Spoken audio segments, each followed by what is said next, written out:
Con la intención de que formes un vínculo estrecho con Dios, hemos realizado la siguiente entrevista con preguntas básicas pero de importancia para el óptimo entendimiento del mensaje de Dios expresado en la Biblia. Las buenas nuevas las presenta José Díaz, venezolano, con residencia en Bogotá, Colombia, licenciado en Teología, con más de 21 años al servicio del Señor.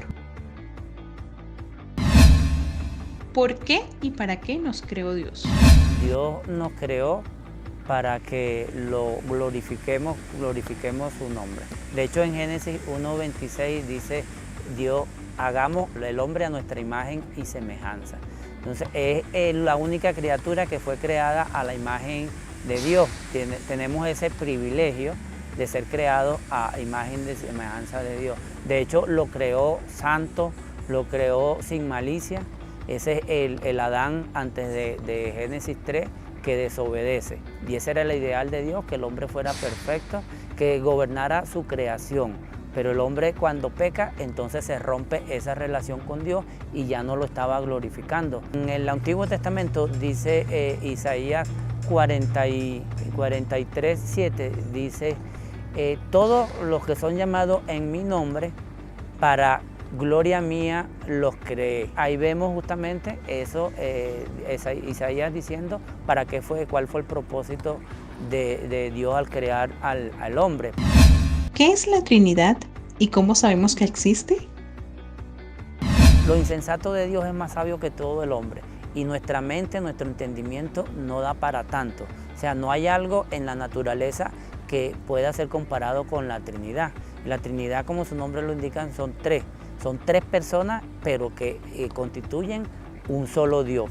Y sí, la Biblia habla tanto en el Antiguo Testamento como en el Nuevo Testamento acerca de la Trinidad. En Génesis 1:26 dice hagamos, es un plural, que es en Génesis 11, cuando la Torre de Babel, 11:7 dice Dios, descendamos y confundamos su lengua.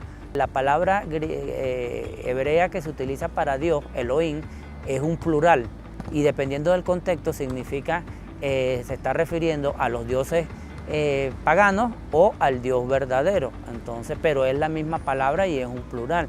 En el Nuevo Testamento vemos mucho la Trinidad. Vemos en los evangelios cuando el episodio del bautismo de Jesucristo, donde está el Señor Jesucristo, el Espíritu Santo que desciende como paloma, y luego escuchamos la voz de Dios diciendo, este es mi Hijo amado en el cual tengo complacencia. En la Gran Comisión, Mateo 28, dice el Señor Jesucristo, cuando nos dice cómo vamos a ser discípulos, dice bautizándolos en el nombre del Padre y del Hijo y del Espíritu Santo.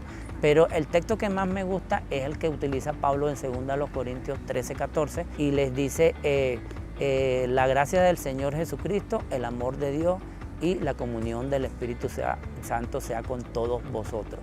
Entonces es un tema que, como vemos, va desde Génesis hasta Apocalipsis. Toda la Biblia habla de un Dios trino, un Dios que es uno solo, como dice el Shema, que es lo que dice Deuteronomio 6, cuando dice, oye Israel, Jehová tu Dios, uno es. Entonces es un solo Dios, pero a la vez expresado en tres personas, Padre, Hijo y el Espíritu Santo. Y la Biblia es claro en eso. ¿Qué es politeísmo? El politeísmo, como le dice la misma palabra, una palabra compuesta, poli, que son muchos, y teísmo, que se refiere a Dios. Entonces vemos que el pueblo de Israel estaba rodeado de pueblos politeístas, tenían muchos dioses, los Baales, Astarot, y pare usted de contar, eran muchos dioses.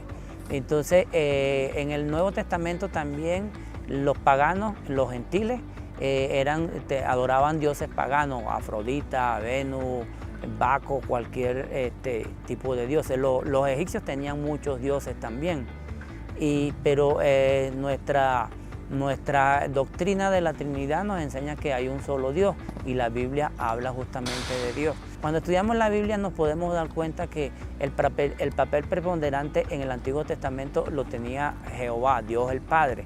Luego cuando en los evangelios vemos la vida y ministerio de Jesucristo y vemos que el papel principal lo desempeñaba Jesucristo como Dios. Y luego en las epístolas, en el libro de Hechos y las epístolas, vemos al Espíritu Santo actuando como personaje principal en cuanto a lo que es Dios. Y por supuesto morando en nosotros los creyentes. Entonces tenemos que tener muy claro en eso que es un solo Dios, pero que se manifiesta a su voluntad en tres personas, Padre, Hijo y el Espíritu Santo. ¿Por qué Dios se hizo hombre y murió en la cruz? Dios se hizo hombre justamente por amor a nosotros. Hacía falta un representante de la humanidad para que pudiéramos ser reconciliados con Dios. Pero no hay un hombre perfecto. Todos pecamos porque los que descendemos de Adán tenemos esa naturaleza pecaminosa que nuestra carne nos lleva al pecado. Entonces tuvo que venir un hombre, en este caso vino Dios, encarnó, tomó la forma de siervo y tuvo las tentaciones que nosotros tenemos, pero sin pecado.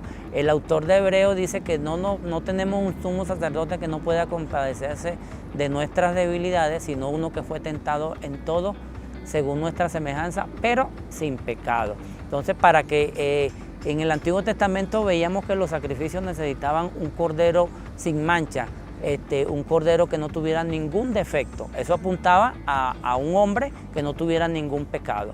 Y todos sabemos que todos somos pecadores, como dice Pablo en Romanos 3:23, por cuanto todos pecaron y están destituidos de la gloria de Dios. Todo hombre es pecador. Entonces hacía falta un hombre que no tuviera pecado para que ese sacrificio fuera acepto a Dios Padre y calmara su ira, porque lo que merecíamos era la muerte. Entonces por eso tuvo que encarnar el Señor Jesucristo y fue obediente, dice Pablo en un himno que lo cantaban en las iglesias primitivas, que no tuvo en cuenta nada en ser a Dios, no se aferró a eso, sino que se humilló a sí mismo tomando la forma humana y teniendo la forma de hombre, se humilló a sí mismo y fue obediente hasta la muerte y muerte de cruz.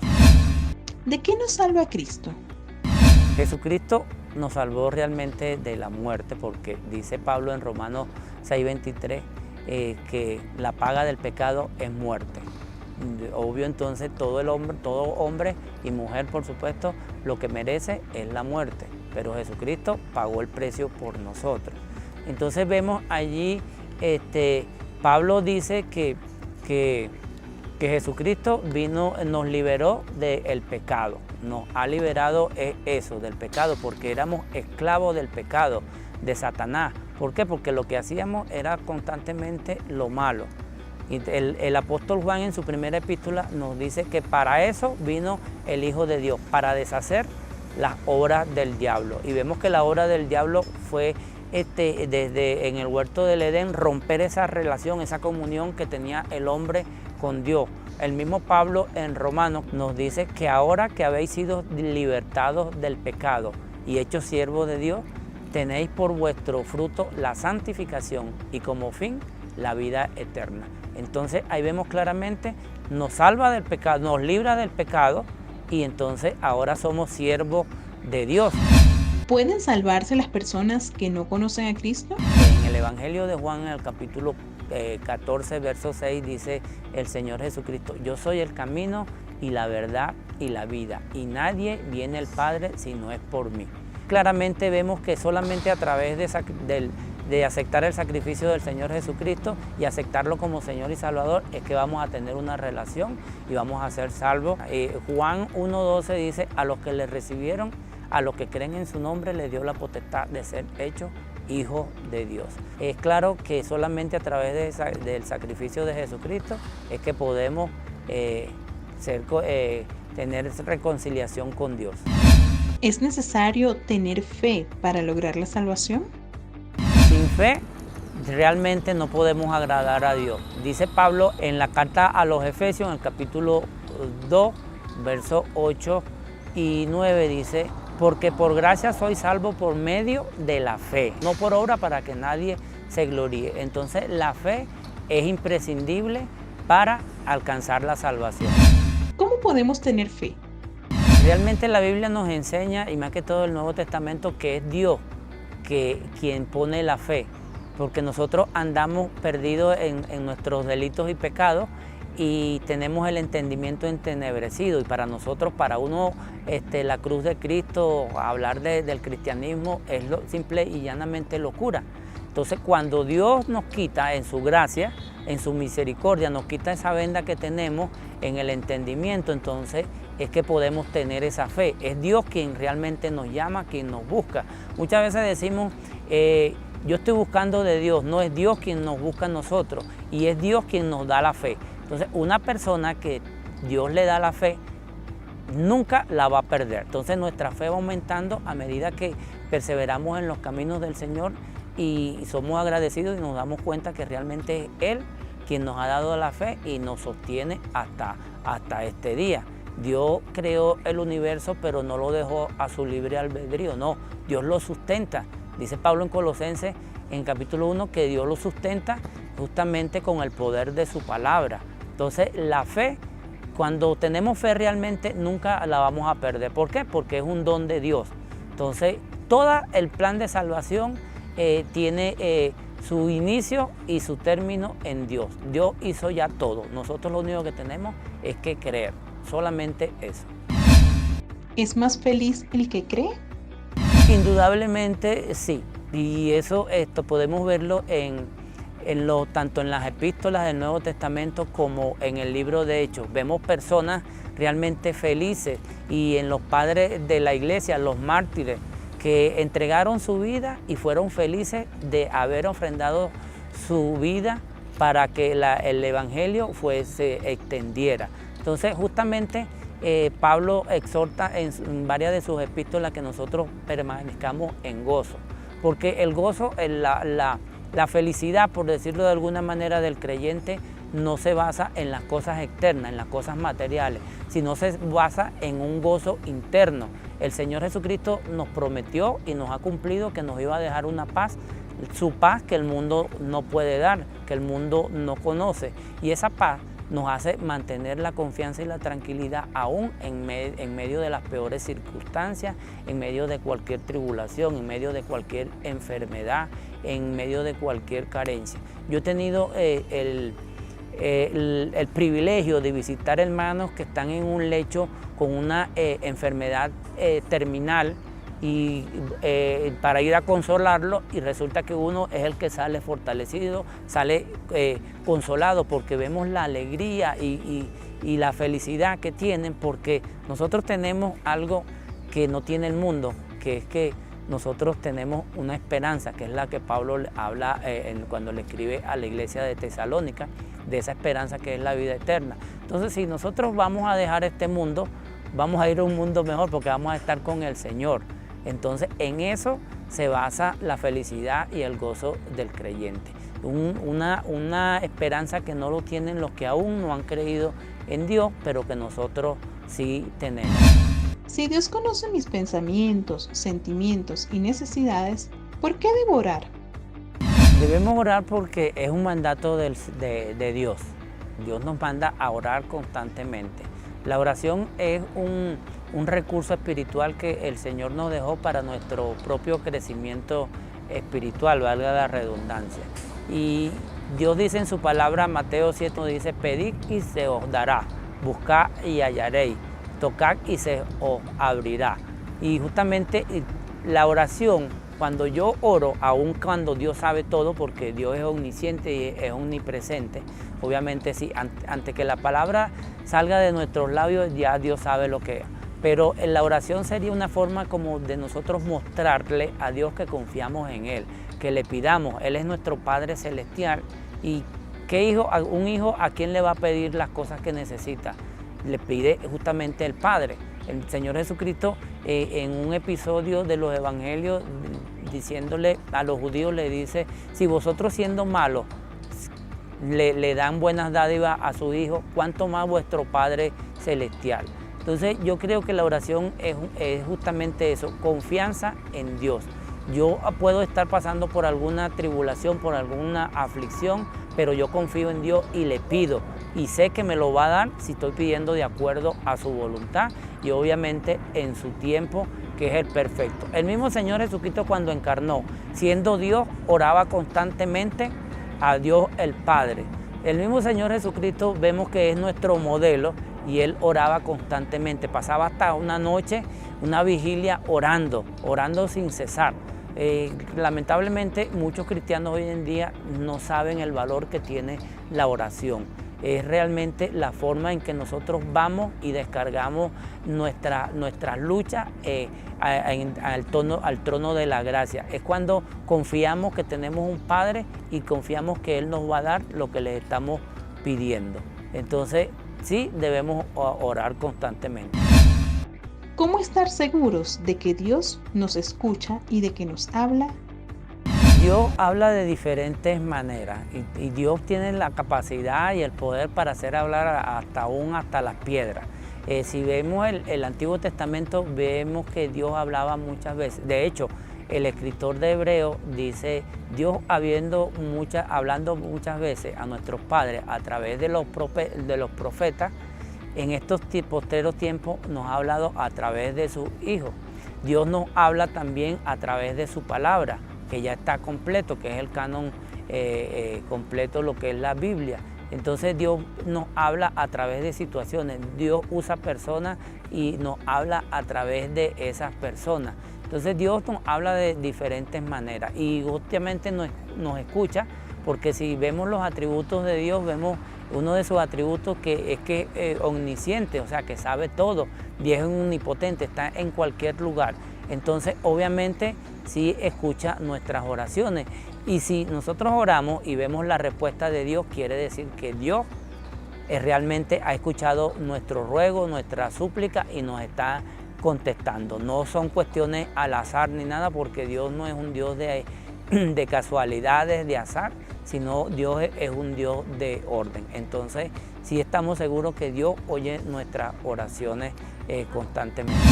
Si Dios es bueno, ¿por qué ocurren cosas malas? Obviamente, si Dios es bueno, uno de los atributos es su bondad. Y vemos la bondad de Dios al crear. No necesitaba crear el universo, ni el hombre, ni nada, pero lo creó. Y creó todas las cosas que necesitaba el hombre para tener una vida plena. Y de último creó el hombre para que tuviera todas las cosas que le hicieran falta. Y luego vemos entonces a Dios actuando a lo largo de la historia de la humanidad y nosotros éramos enemigos de Dios porque estábamos en pecado. Y Dios en su bondad mandó a su único hijo a morir por nosotros. Entonces ese es un acto de bondad que realmente dice que Dios es bueno. Ahora bien, ¿por qué hay maldad en el mundo? Justamente porque las personas que no han sido redimidas, las personas que todavía se dejan dominar por Satanás, por el pecado y por sus deseos carnales, hacen mal. Entonces por eso es que vemos que en el mundo hay tantas cosas que realmente nos hacen cuestionar si hay un Dios que es un Dios bueno.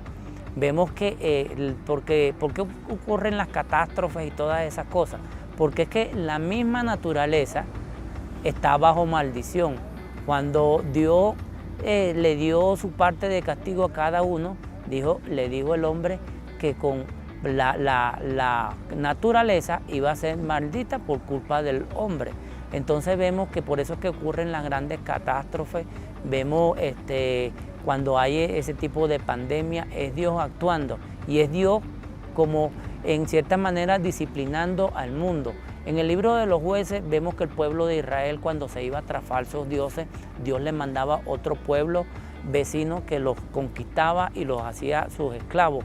Luego vemos un periodo, esos periodos duraban aproximadamente 40 años. Luego se arrepentía el pueblo, buscaba de Dios y Dios le mandaba un libertador que los hacía otra vez libres. Luego que pasado cierto tiempo volvían ellos a apartarse de Dios y Dios mandaba a otro pueblo a conquistarlo y a subyugarlo. Entonces vemos eso como un ciclo y es lo que ocurre que hoy en día cuando nos apartamos de Dios y buscamos falsos dioses hechos por manos del hombre, entonces Dios le da el justo pago a cada uno de esas personas que se alejan. Y no podemos echarle la culpa a Dios cuando nosotros nos desviamos, cuando nosotros caemos nos dejamos llevar por nuestra naturaleza pecaminosa y caemos en un vicio, el vicio de las drogas, del alcohol, del juego, de lo que sea. Entonces no es Dios actuando allí. Dios no creó seres autómatas, creó un ser humano a su imagen y semejanza que tiene voluntad, tiene sentimientos, y esa voluntad hace tomar decisiones. Cuando nosotros tomamos malas decisiones, entonces nos metemos en problemas. Y muchas veces viene ese Dios que es bondadoso, que es bueno, a liberarnos, como decimos, a sacarnos la pata del charco, cuando por nuestro propio corazón hacemos las cosas malas. El Señor Jesucristo dijo en una oportunidad que el hombre bueno del buen tesoro de su corazón saca cosas buenas, pero el hombre malo del mal tesoro de su corazón saca las cosas malas. Entonces, las cosas que están ocurriendo en el mundo realmente no son culpa de Dios. Dios permite que ocurran muchas cosas. Incluso Dios muchas veces permite que Satanás nos tiente y nos zarandee. Vemos el caso de Job. Satanás fue a pedirle permiso a Dios para probar a Dios. A Job, y Job salió aprobado. Vemos también en el Nuevo Testamento que el mismo Señor le dice a Pedro: Pedro, Satanás me ha pedido para zarandearlo, pero yo he rogado porque tu fe no falle. Entonces vemos al diablo también actuando constantemente. De hecho, a él se le dio un poder que es el que está ahorita actuando aquí en la tierra, que siguiendo los designios de Satanás y no de Dios. Vemos que los países cada vez se separan más de Dios. ¿Por qué cada día hay más países que han aprobado el matrimonio gay? ¿Por qué hay más países que han aprobado el aborto? Y Dios dice en su palabra que el matrimonio es entre un hombre y una mujer. Entonces, Dios también dice que el único que puede dar la vida y quitarla es Él. Entonces, yo me preguntaría, ¿realmente es Dios el culpable de las cosas que está pasando? ¿O es el hombre con sus malas decisiones y el haberse apartado de Dios el culpable de lo que está pasando?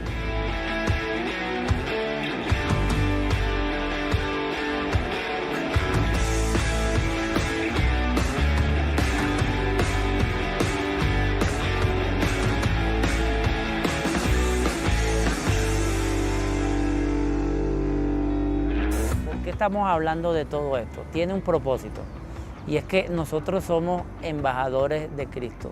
El Señor nos mandó a predicar el Evangelio y queremos que todos se salven, que todos procedan al arrepentimiento, porque los últimos tiempos están muy cercanos y ya no va a haber un tiempo en que podamos arrepentirnos. La palabra dice: buscarme mientras pueda ser hallado. Entonces, Dios te está buscando a ti, Dios te está llamando a ti.